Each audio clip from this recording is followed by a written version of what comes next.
Welcome inside episode 486 of the Locked On Senators podcast. I'm Ross Levitan on the outskirts of enemy territory in Winnipeg, Manitoba, alongside Brandon Pillar up in the Blue Mountains. And coming up, we're going to do our best to polish up a 4-1 loss last night to the New York Islanders. Yeah, tough way to head into the All-Star break, Ross. But we're also going to look at some of the best performing players in the postcast era starting on December 1st. And there are some high risers. There certainly are. So we've got all that. We also haven't checked in on the Belleville Sens, who start a busy stretch tonight.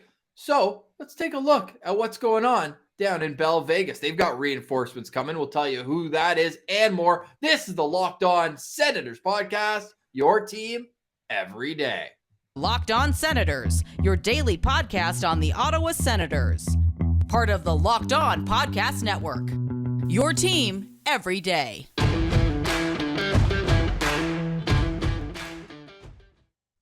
Today is Wednesday, February 2nd, and Pilsy. Last night, the Ottawa Senators looked like a team who was playing their 9th game in 14 days. Yeah, I mean, the schedule, it's going to come up and catch up to them real quick here, especially with all the injuries that this team has. So you're bound to lose a stinker here and there, especially on a back-to-back night. So, it's unfortunate this is how they're going into the All-Star break, but I don't put too much blame on the team because this is a tired bunch.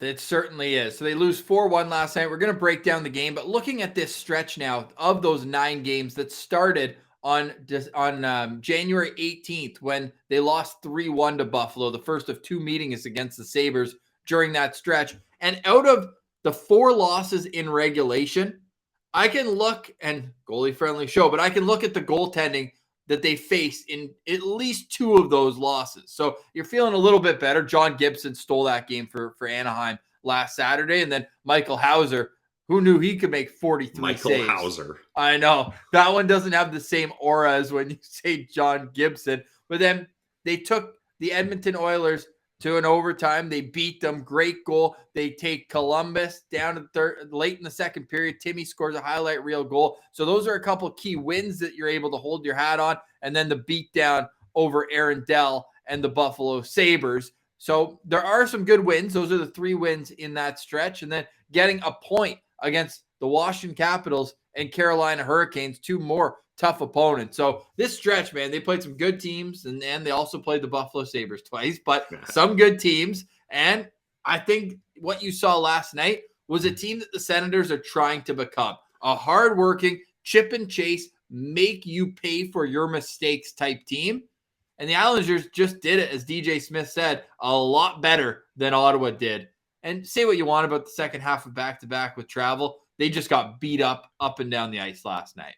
Yeah, I think that's fair, especially the first period. The Senators, they haven't been able to come out with a big spark here, although they do score first. They get outshot heavily, and I thought Forsberg had a pretty good first period, but it kind of got away from him as the game went on and as the Islanders continued that tough pressure that they're known for. And look, yeah, this team is young, it's injured, it's tired. They are ready for a break, and they're deserving of an all-star break here. But losing up against the Islanders is a tough one again, Ross, because although on paper this is a much better Islanders team, in the standings, they're not that great this year. And similar to the Ottawa Senators, they've had a lot of games postponed and pushed down the line. So I thought this was actually a decent kind of matchup for the Sens. But, it's unfortunate, but this is going to happen once in a while with the back-to-backs and all these injured players. Yeah, the Islanders are the only team who've played less than Ottawa's 40 games this year, but they've also won 6 of their last 10 now, and they're starting to get it together. They also didn't play a home game forever because the new building just opened. Beautiful building by the seams of it. Amazing. Shout out to the Sens fans who tagged us from UBS Arena. We love that on Twitter at Sens Central when you're going on the road. Speaking of Sens Central, you can follow us there for daily stats, news, analysis. I'm going to bring up a graphic I made for Sens Central. Got lots of traction. We're going to break that down coming up later. Reminder, we're free and available wherever you download your podcast, including YouTube, where you can subscribe and like the videos there. We do really, really appreciate if you mind hitting that thumbs up button. You can also join the postcast after each and every Ottawa Senators game. It got wild last night. That's all I'm going to say. But check it out wherever you download your podcast. Pilsy, back to the game. Now, you said the Sens scored first. It was Nick Holden, his second goal of the year. Trivia time. When did he score his first goal of the season? Ooh. I don't know. Yeah, I can't think of it. Against the New York Islanders on December nice. 7th. So, hey, he's got goal per game against the New York Islanders and none against anybody else. People forget that in his younger days, Nick Holden was a bit of an offensive defenseman. He scored more than 10 goals twice. Once with Colorado, right? Once with Colorado in his rookie year. Scored 10 goals as a rookie, 25 points in 50 games. That's impressive for an undrafted defenseman to put up those numbers. Damn. 100%. And then, yeah, you're right. He did it with the Rangers in 2017. And somebody reminded us as well, Nick Holden, that infamous Game 5 against the New York Rangers, the Pajot hat-trick game. Right. Nick Holden scored a goal for the New York Rangers in that game. Nice. Random enough. Yeah, there you go. Well, Nick Holden gets on the board last night. And I thought for a second, and I mean, the Sens posted a highlight video that showed the replay, like the camera emoji, and 7. And it showed what looked like Brady tipping that on the way to Ilya Sorokin. Just a floating shot from the side, from the half wall. And it looked like Brady got a piece of it. It bounces off of Sorokin's shoulder, goes up over in the net. So Brady Tkachuk still with a 14-game goalless drought right now.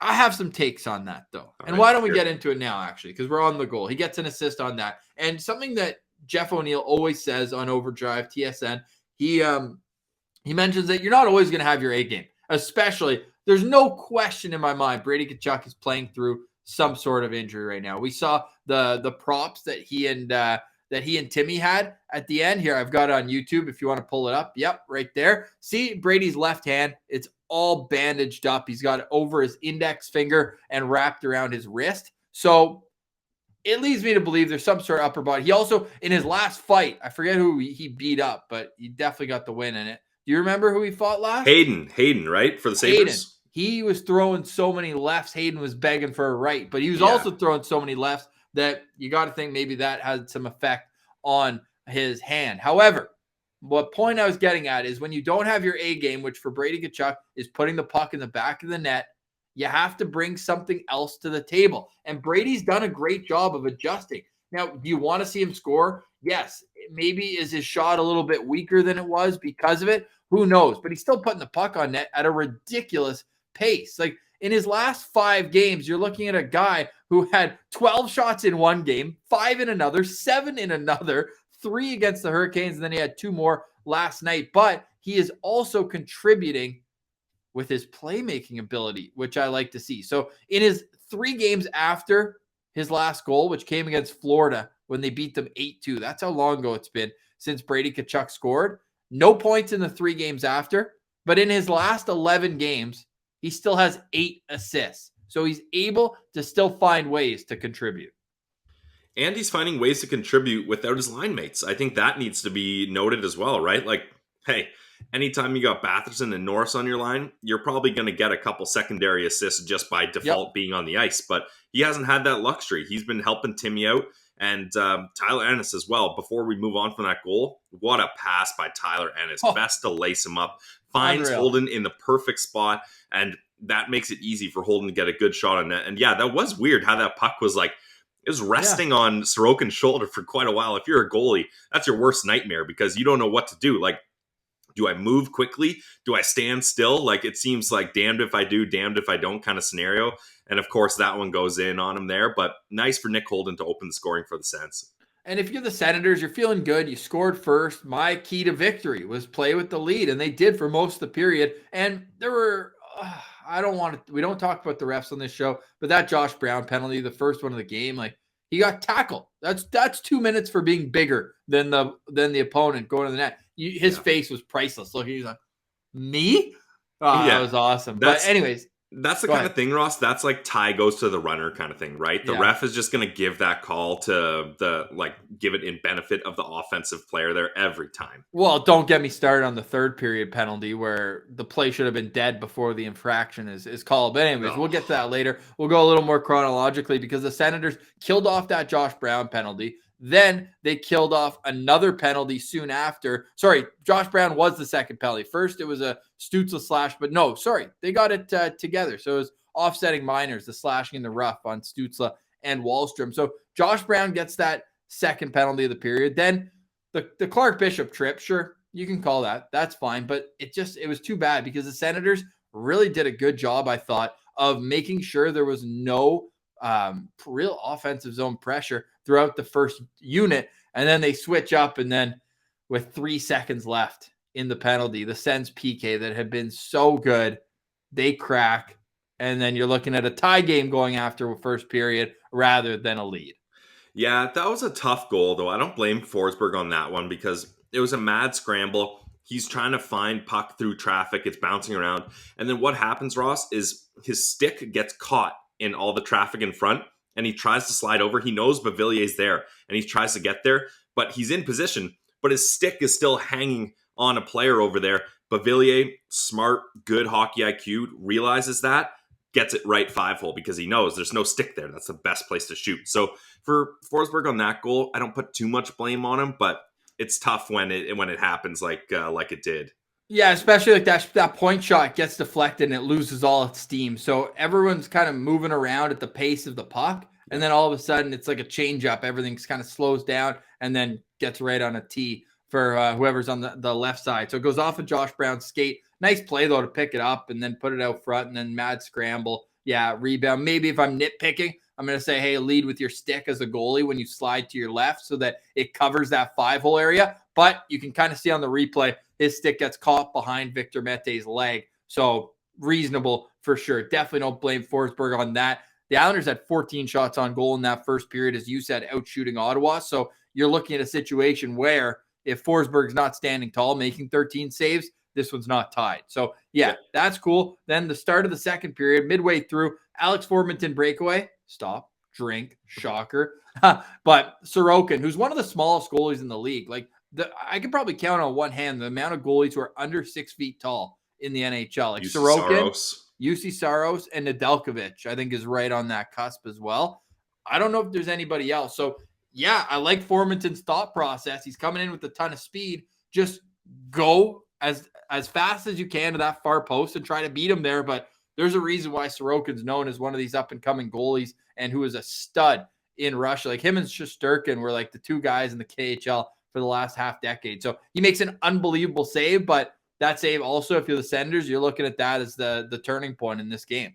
I would agree, yeah, because Formenton, like you said, he knows he's a short goalie, so make him stretch out. Yep. Really be patient there, and he does that. Try to get it up. I know, that's the thing. For me, when he with that speed, you got to kind of take the good with the bad with the speed. You're not going to get the same control of that puck like you would if you're not speeding in school zones going over 40 kilometers an hour, right? Shout out Parley. Yeah, exactly. He loves that one. So that's a good save. And Formenton had another partial break later on in the game too. So I thought shocker, eh? He's really good at finding those moments to really turn on the Jets, but it's tough when he spun Chara early in the game too. No, you love to see that, especially like Chara with that reach. If you can get around him with your speed, that's pretty impressive. Yeah. If he can start finishing those plays a little more often, that's going to help out. But hey, even without finishing a lot of those plays, Ross, as we're going to get to with that chart you made, he's been having a very hot streak since December. He certainly has. So at that point, the Ottawa Senators still tied 1-1. Let's talk about the demise of the Ottawa Senators after we take a quick breath and tell you about our friends at Built Bar. Built Bar is the protein bar that tastes just like a candy bar. Comes in so many amazing flavors as well. When you're looking at Built Bars, you're looking at consistency. Yes, because all of their bars are covered in 100% chocolate. They're all soft and easy to chew. They're all low calorie, all low sugar, all high protein, all high fiber, but they're all different too because they come in so many different amazing flavors. So go check them out right now. It's Built Bar, the protein bar that tastes like a candy bar. And when I say check them out, why not get the mix box of Built Bar and try them all? Check them out right now at BuiltBar.com and use our promo code LOCKED15 for 15% off your next order. Built Bar is a protein bar that tastes like a candy bar. Again, BuiltBar.com, promo code LOCKED15 for 15% off your next order. All right, Pilsy. So after that breakaway save by Sorokin, I'm starting to get a little nervous because, you can only go so far before the Islanders at home start to feel the crowd, right? Ottawa hadn't played in front of any more than 500 fans since 5 games ago. And even then, it was a half sold out building in Edmonton.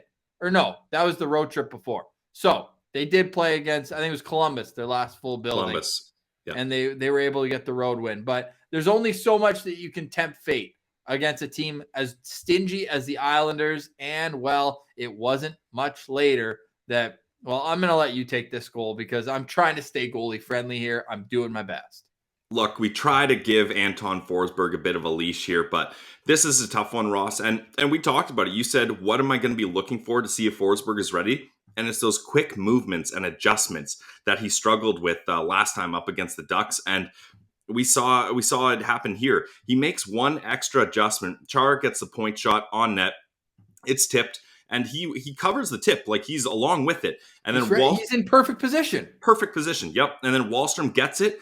And then I don't know what he's doing here, but he lifts his pad and starts to make a move like he's got to change positions or something, but he's perfect. If he just stays exactly how he is, he makes that save and maybe Wahlstrom gets an extra whack at it, but there's no net available. But he lifts his pad at the last second and Wahlstrom sneaks it under there. And that's a tough one. And that's one where the goalie coach is like, all right, I know what we're working on practice next day. That's for sure. But that's a backbreaking goal because now the 1-1 tie is gone. And that big momentum that you got from Formanton getting the breakaway and being able to hold the Islanders to 1-1 after they absolutely dominated you in shots, that's all slipping away now. And that's a momentum goal in my opinion. Yes, it certainly is because, well, there's no other Islander even in the vicinity of the front of the crease. It goes Wahlstrom, then Brandstrom, Paul, and Shabbat are all right there. So if you're Forsberg, there's no other threat and the puck is at the front of the crease. So first of all, even if he just stays there, that's all he needs to do. The puck will just hit him. But why not just go paddle down and just seal off the bottom of the net? There's nowhere else that he can't like make a quick move and go far side. He can't make a quick pass. There's nobody available. It's just shooter versus goalie. And I compared it last night to when you're playing pinball at the arcade and you press the flap too early and the ball just goes right by. All he had to do was keep it and it would have just hit him. So that was a frustrating goal to give up, especially it wasn't the same, but it was reminiscent of the goal against the Ducks where it was just kind of a spin shot and it just goes under the pad. Like when you're on your knees as a goalie, the puck shouldn't go under you. I think gravity plays a role, not a huge science guy, but Physics I think, gravity probably plays a pretty big role in that. So it's unfortunate from that standpoint, but at that point, it's still 2-1. Like the game's not out of reach by any stretch, but at the same time, you're like, okay, is that kind of a backbreaker in the locker room? You can see Forsberg throw the puck out of the net. Like at that point, body language starts to go in and they're still playing. They're still being physical. They're still trying their best here. And then you're looking at just another missed clear. And that was kind of an underrated part of the last goal too, is the puck stayed in at the point. Chara made the shot and away you go. This time it's another keep in.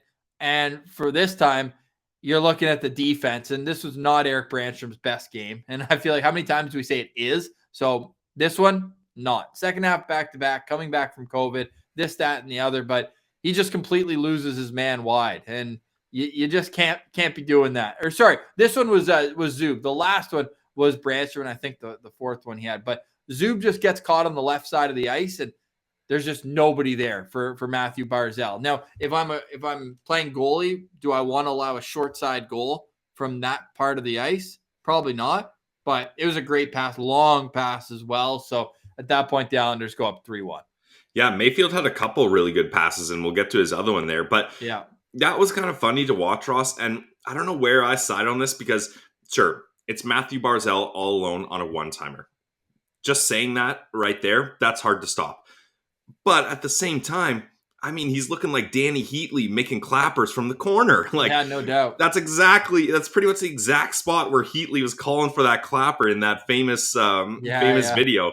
And Barzal gets it. So, sure, that's a bit of a defensive lapse, letting Barzal sneak away without anyone covering him. But also, at the same time, if you're a defenseman, you're like, all right, I'll give him a bit of that space. If he wants to hang out in the corner, fine, I'll give him a bit of space there, because I know if the puck gets to him, Forsberg should be able to make that bad angle stop. But Matthew Barzal is an incredible player, the most talented player on that team, if you ask me. So he's going to be able to put a little extra oomph on that shot and beat Forsberg. But yeah, I think the credit there, and a classic me, I'm giving that credit all to Mayfield there, because that's an incredible tape-to-tape pass from such a distance cross ice. Then in the third period, he made another one. And Ooh. Adam Pelech, how about coming in from the point for him? Really just kind of sensing what the defense is giving him. And to me, that's kind of Timmy pointing and being like, hey, you take him now. And to be fair, he's the winger. And if you're playing a zone defense, that's the play. You don't want your winger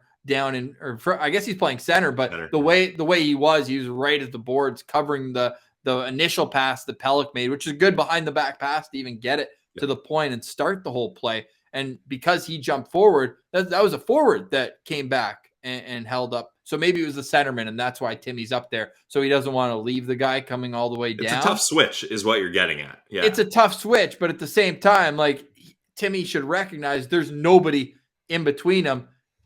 And that's because Eric Branstrom, this is the goal I was talking about, Branstrom chases his guy all the way to the blue line and leaves that space open. And then you're looking at, like, this is an NHL 22 video game goal where it's just a seam pass right to the slot.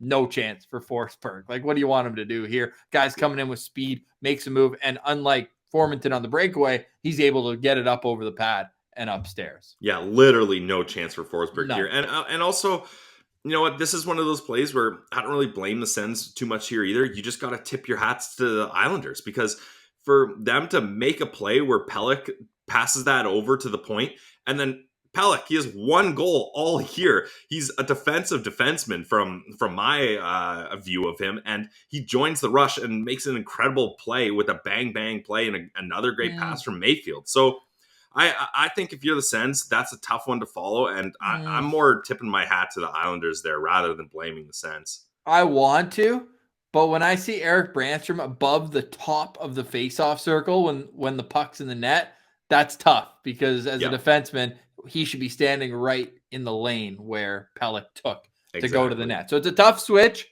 but at that point, are you thinking it's midway through the third period, you're down 2 goals, and you're like, man, I'm exhausted. Like we've done how many shows since the last time we were able to, like, take a breath with the postcast and this? Like, we don't even play the games, and I need a little reset here. So, I hear you. Hey, for this team, like that, it sucks to give up, and maybe this is not one you burn. Like I said last night, just burn the tape. No, I think there's some learning experiences for this, especially the strategy on that goal. But the bottom line is the Senators lose 4-1.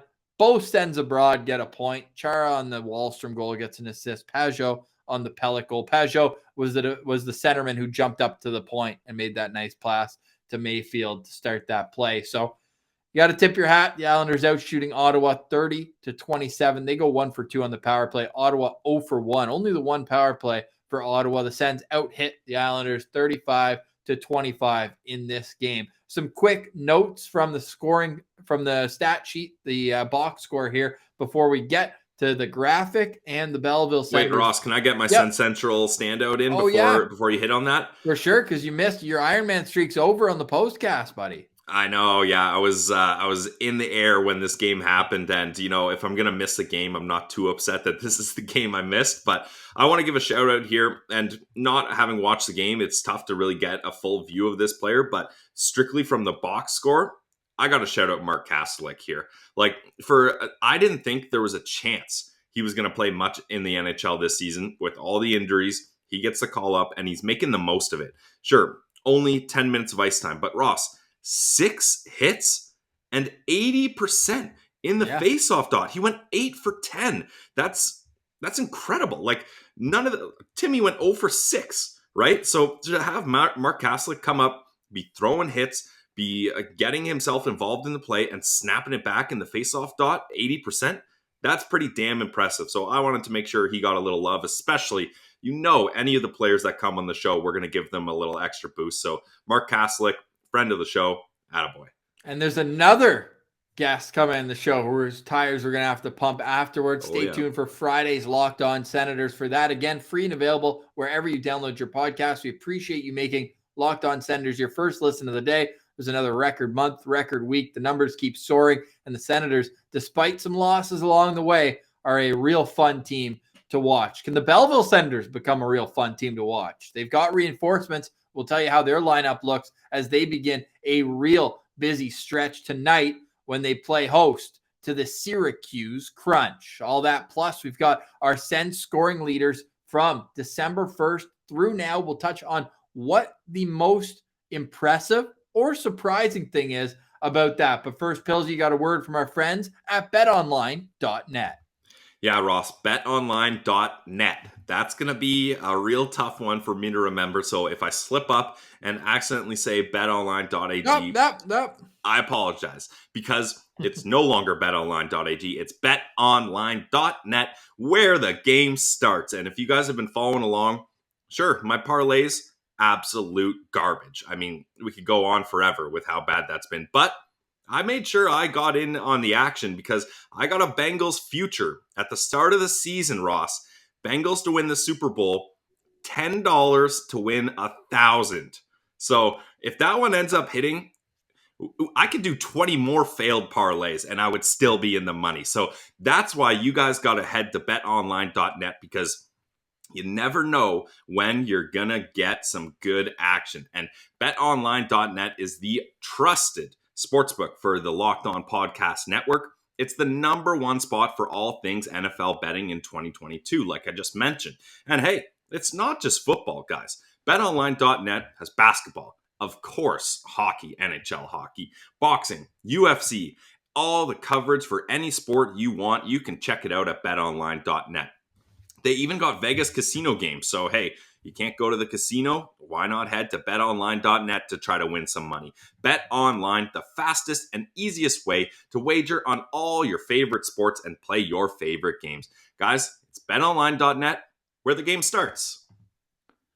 And reminder, you can advertise with the Locked On Senators podcast. Just shoot us a DM if you're interested in getting more eyes on your business, whether local or international. All right, Pillsy. So the Ottawa Senators are through 40 games of this NHL season. They have a 14, 22, and 4 record. But when you take into account that 1-10-1 November, it certainly looks a little bit more palatable in the long grand scheme of things. And as we mentioned, they played about 5 less games than everybody else in the league. The Anaheim Ducks have played 48 games. The Senators, 40. That just tells you what kind of schedule Ottawa's looking at in the second half of the season following the All-Star break. And we will have some All-Star content coming up on Friday. And then it's nice. At least Monday, the Senators get right back into the swing of things. They're in New Jersey, I want to say. Are they home? They're home to New Jersey coming out of the All-Star break. And then it's 3 games in 4 nights. It's 4 games in 6 nights. And it's 5 games in 7 nights.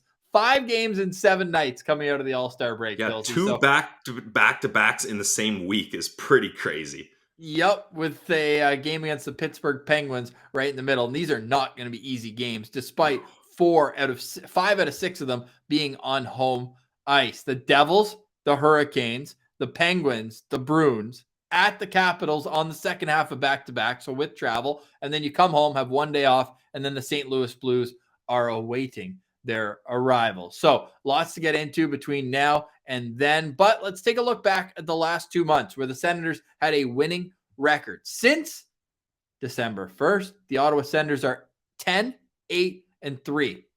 It's decent. And they have had contributions from many different players. And what impresses me most, we've pulled up on our YouTube channel. You can go check it out there. We'll talk about some of the stats, but if you want the full picture, come over to YouTube, check it out. Locked On Senators right there. And while you're listening, may as well give the thumbs up. It does go a long way. We appreciate that. So with the top 10 scorers, the first thing that jumps out to me, Pillsy, is that 1, 2, 3, 4, 5, 6 of these 10 players have not played in all the games. Just showing you the turnover that this roster has had. Yeah, it's insane, the turnover that they've had. And Ross, if I'm going to start with what's impressed me the most and the thing that jumps out to me, it's got to be the guy in the third position there, and it's Alex Formenton. I labeled him as my guy this season, and You did. I'm glad because he's made me look great here. 21 games, 16 points, a +4, a bunch of shots. He's getting more ice time than he's used to. He's playing up the lineup with Timmy. He's even getting some power play looks these days. He's killing penalties. He's getting his breakaway chances. So Alex Formenton, for me, has really turned things around. Like he was ice cold for like that November. Like you could tell me Alex Formenton was injured all month, and I'd believe you because he didn't do much in that month. So for him to be in third here, obviously, if Josh Norris stays healthy, that's probably not the case. If he's able to play 4 more games as well, but I think Alex Formenton needs to be applauded here because he's really shown that he can be a top 6 forward here. Good time for me to mention my breakout player this year was Drake Batherson. And I even said that knowing that this was a guy who had a great year last year. Yeah. But I said he's going to even excel so much that he's going to be considered a breakout candidate again. And before he was injured, he's putting up over a point per game. The only guy on this list who's over a point per game. Now, Brady Tkachuk was well on his way to, but the puck just stopped finding the back of the net for him. So the fact that Brady Tkachuk hasn't scored in his last 14 games, but he's still leading this team in scoring over the last 21 games is super impressive to me. Probably the most impressive thing on this list. 86 shots on goal in his last 21 games, Pillsy. It's not for a lack of trying that he only has 8 goals during that stretch. Yeah, and you wonder why he's the leader of this team, why he's the captain, the face of the franchise. I mean, enough said. This is why. He's able to get it done. Even when he's not scoring goals, he's still one of the most impressive players on this team, and he contributes in so many different ways. So Brady Tkachuk, that's just captain shit right there. 19 points in 21 games. And yeah, let's just say some of those 86 shots on goal, he gets a lucky bounce. He's looking a lot better too. So you got to applaud Brady. The shot against Koskinen, and Koskinen just makes an unbelievable glove save against him in the third or second period of that Oilers game. He leads the team, Brady Tkachuk does, in points, shots, and hits. So that just tells you how valuable he is, among other things. Of course, when you're looking at, there's 3 guys on this list who've gotten in a tilt too. I kind of like that about this team, right? They're going to stand up for each other no matter what. And yeah, well, say what you want about the Aaron Dell situation. What are you going to do with a goalie? Really.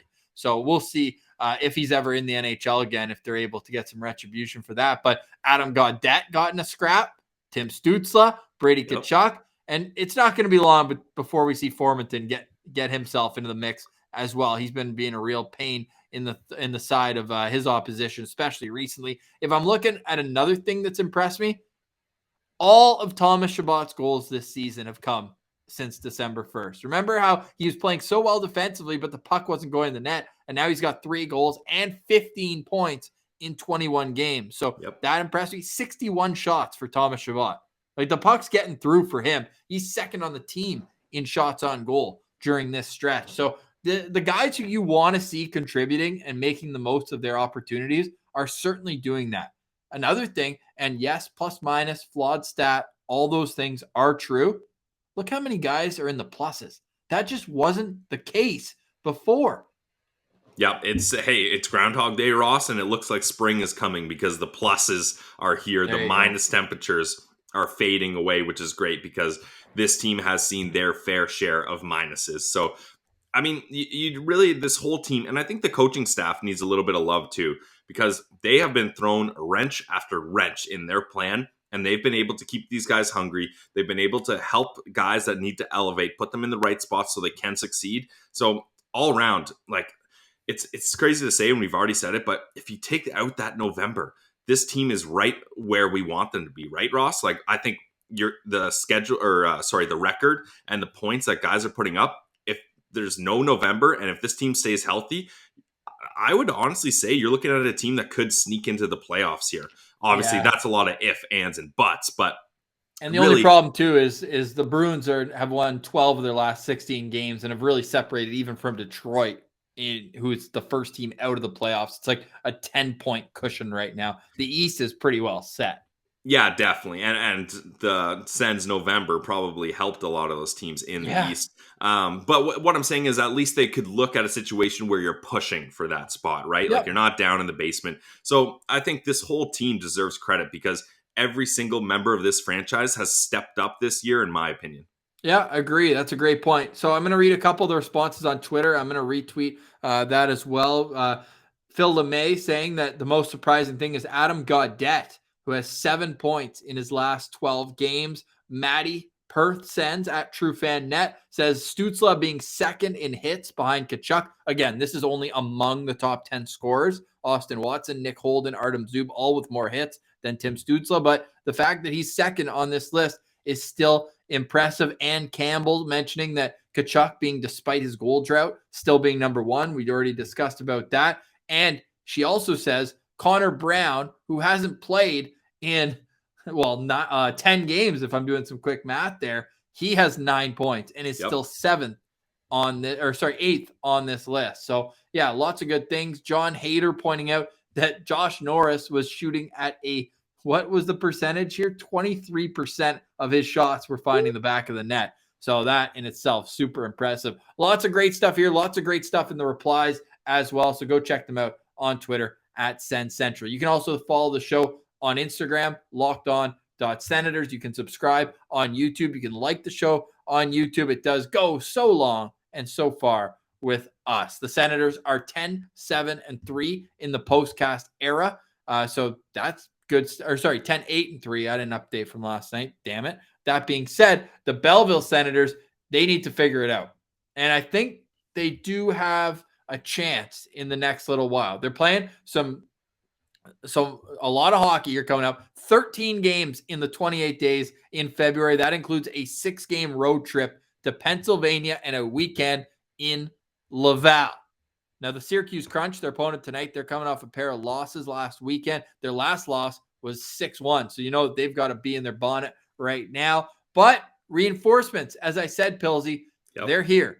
Mark Kastelik, Lassie Thompson, Igor Sokolov, all returning from stints with Ottawa. And Cole Reinhardt was up with the taxi squad. He and defenseman Dylan Hetherington will be back in Belleville. So that D-core is looking good now with Hetherington, Thompson, Delzato, Uncle and Dally, JBD. Yeah. So you're looking at that being a top 4 in Belleville. I think that's looking pretty sharp here. I'm excited. I'm going to be watching tonight's game 100% with Belleville because they need to get a few wins, because despite a roster that, you look at it, you're like, okay, like they look pretty decent.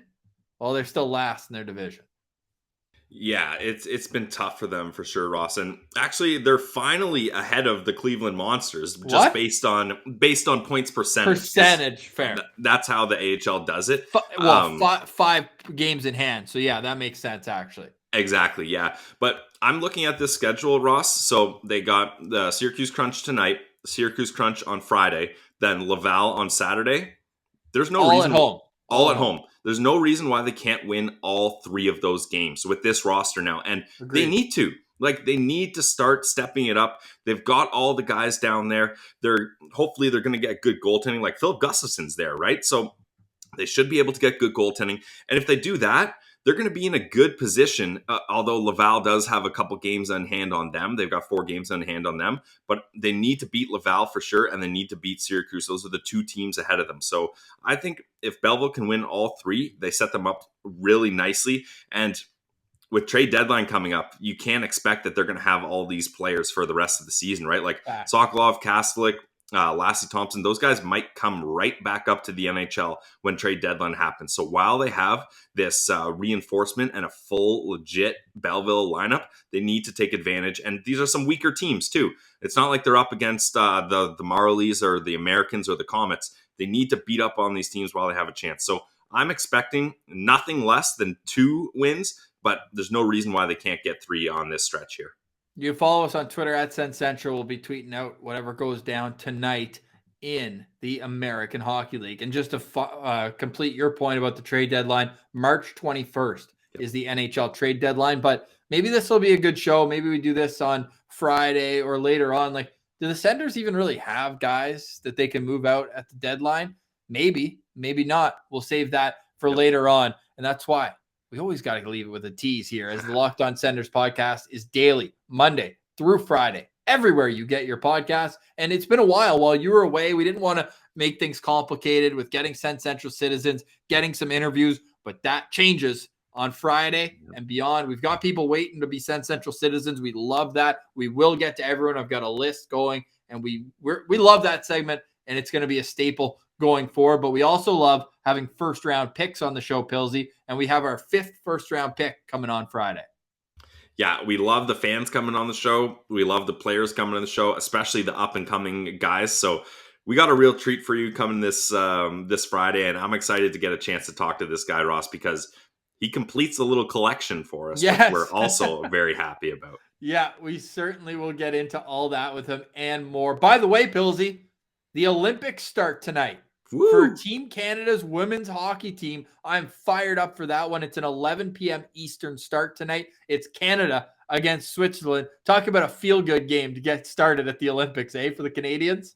Yeah, definitely. That's definitely one where you can get to see some stars shine. And yeah, with all the kind of doom and gloom about NHL players not going to the Olympics, this is going to be a great time for women's hockey to shine, especially with some bigger names being at the event. So I'm fired up for that. And Olympic hockey, regardless of who's playing, it's an incredible thing to watch. And we weren't sure if we were going to get to watch it. So I'm stoked to watch the game tonight. And yeah, between Belleville and them, I'm going to be catching 2 hockey games. No question. Also, friend of the show, Haley Salvian from The Athletic. She wrote an article, kind of a Women's Hockey for Dummies article with all the stats, info, and background that you need. So I would recommend everyone who has a subscription to The Athletic, go read Haley's article. And it really helped me get fired up for it, learning about all the players, their backgrounds, and a whole lot more. So we're fired up for women's hockey to start tonight at the Olympics. We know the men's tournament will begin in a week tomorrow.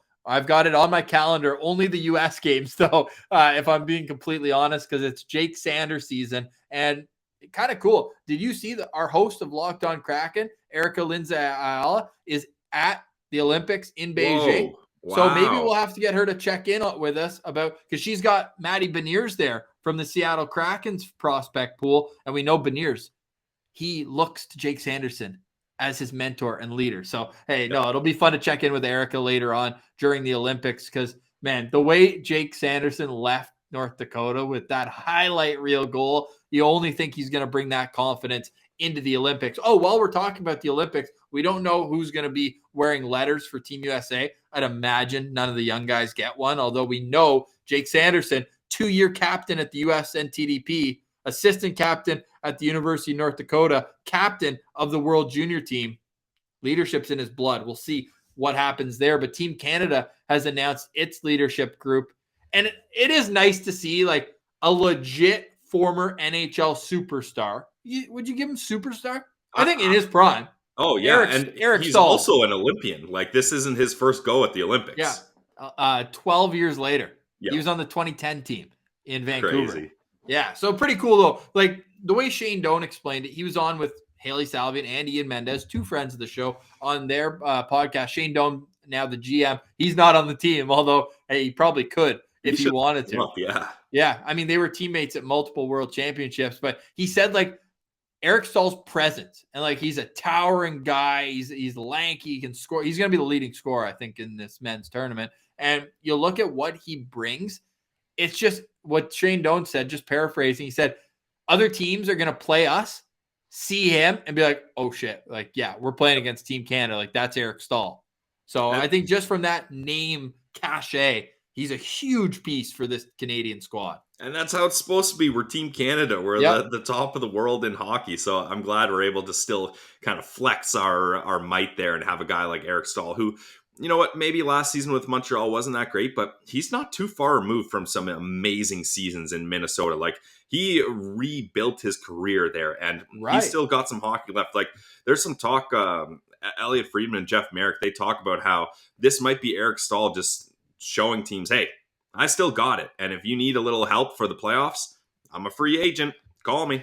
How'd he do? He went to the Iowa Wild to play some games here as he prepared. Kind of like what Chris Kelly did with the Belleville Senators before Yes. he captained the team. That was awesome. In 2018. So I'm just pulling up here. He had 5 points in 4 games. Okay, Eric Stahl can still play. Mm-hmm. And he's going to do just fine. Yeah, he was bad last year. 13 points in 50 Yeah, not great games. last year. But the year before, he's on a crap team. 2 crap teams, Buffalo and then Montreal. Yeah. I guess, hey, he actually had 8 points in the playoffs for Montreal in 21 games. So he was in every game on their way. Hey, did Eric Stahl leaving ruin the Montreal Canadiens? Maybe. But his last year before that in Minnesota, 47 points in 66 games. So, yeah, so fired up that they got a legit name to captain this team. The assistant captain, Sens fans will remember David Desharnais from his time with the Montreal Canadiens, and Maxime Noreau, who I didn't really know much about Noreau beforehand, but I'm looking up again because I had his stats up before, and he's just one of those guys who went overseas and has just been tearing it up. He plays for the ZSC Lions. Remember, I always messed that up when Branstrom was playing there. He's got 31 points in 36 games this year. So he's an offensive defenseman. He's going to wear a letter. He did play a few NHL games way back in the day with the Minnesota Wild back in 2009 and 2010. But we're fired up. The Olympics are underway starting tonight with the Canadians women national team. So I'm swapping out that jersey as of tomorrow. We'll get my Team Canada one in there ready to go. We also are ready to go for tomorrow's show. We're halfway through the season. We're going to have a full recap, Pilsy, of the first 40 games, which is going to be hard to do in one recap because it seems like a tale of 2 or 3 seasons so far. Yeah, it really does. I mean, let's it'd be nice to take that November out there, but that's a chapter of the story, right? And Ross, I can't believe, and we'll get into it more tomorrow, but I can't believe we're talking about a halfway point at the All-Star game. Like, what a wild thing to say.